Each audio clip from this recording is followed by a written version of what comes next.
কড়াইয়ের মধ্যে তেল দিয়ে তার মধ্যে পেঁয়াজ ঢেলে দিচ্ছি। পেঁয়াজটাকে একটু কষায় নেব।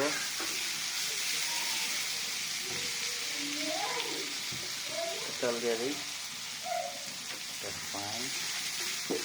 ব্যাচেলারদের জন্য এই রান্নাটা খুবই দারুণ উপকারে লাগবে, কারণ ব্যাচেলারদের হাতে বেশি সময় থাকে না।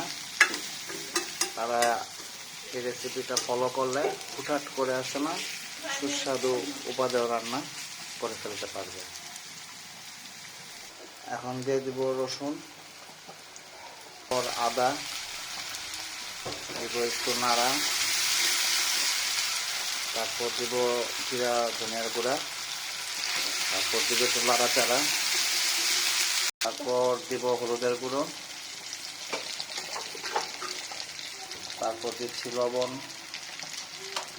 তারপর দিব মরিচের গুঁড়ো,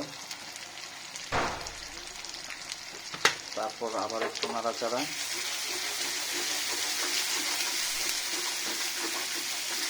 মরিচের গুঁড়ো কম হচ্ছে, আর একটু দিয়ে দিব।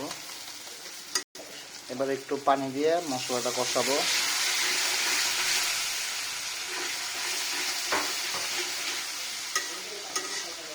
এবার দিব টমেটো, তারপর দিব নাড়াচাড়া।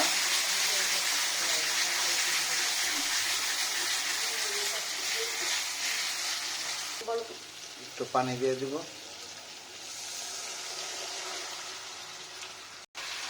এবার মাছ ঢেলে দিব, আস্তে আস্তে ঢালবো।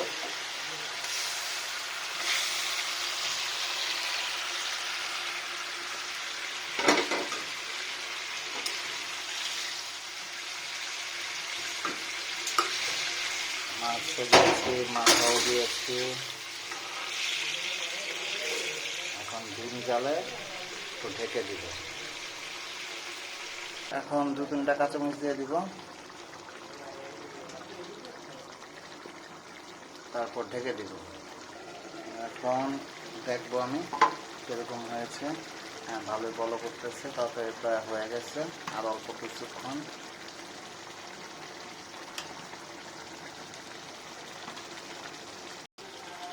এখন আমি চুলাটা অফ করে দেব। আমার রান্না প্রায় কমপ্লিট। আর যারা একটু এটার সাথে রিমিক্স করতে চাবেন, তারা মনে করেন এটার ভিতরে একটু ধনেপাতা দিতে পারবেন। ধনেপাতা এখন দিয়ে চুলা অফ করে দিলেও হবে। আর বেশি একটা ঝাল দিইনি, কারণ এটা সব বয়সের লোকজনই খেতে পারবে, বয়স্ক বলুন, বাচ্চা বলুন, সবাই।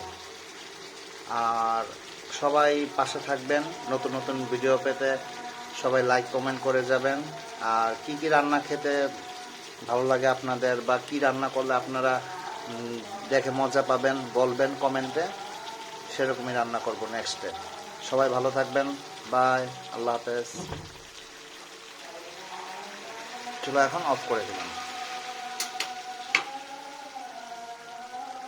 হয়ে গেল আমাদের মজাদার সুস্বাদু রান্না।